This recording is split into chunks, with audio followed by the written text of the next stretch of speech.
जगन्नाथ कहउछंती शुण दासी तुही विवाह हेबाकु द्रव्य आमर त नाही।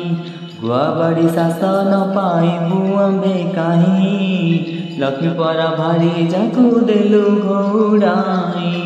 कपाल मंद आमर दुई भाई बुलु लक्ष्मी घोड़ाई आम्भे दुख पाइलु। दासीए होइले पंडा होइल कि बाई नारी की छड़ी पुरुष दरिद्र की होई। गोविंद बोलती आम्भे कहुअछु शुण केउ नारी थिले हुए ऐश्वर्य वर्धन। केउ नारी थिले वंश निपात हुई केउ नारी थिले बासी पे जन मिलाई। केउ नारी थिले शाढ़ी सुना बड़ा पाई केउ नारी अलक्षणी घर को भांगई।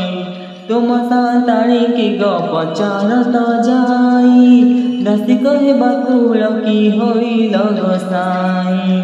खुद लगुथिला एबे भात तो खाइल आम साताड़ी की गप चार बइल।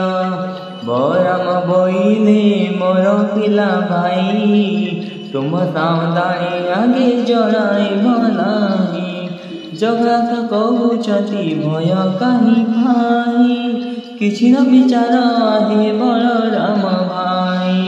लक्ष्मीकर गृह सीना अटई जेही एठारे आपण भय कर काहीं पाई।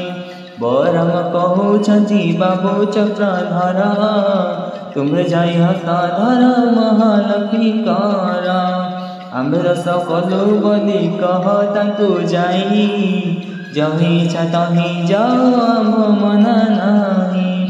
जेते बेले बलराम एमंत कहिले भीतर पुरकु प्रभु निजे विजे कले।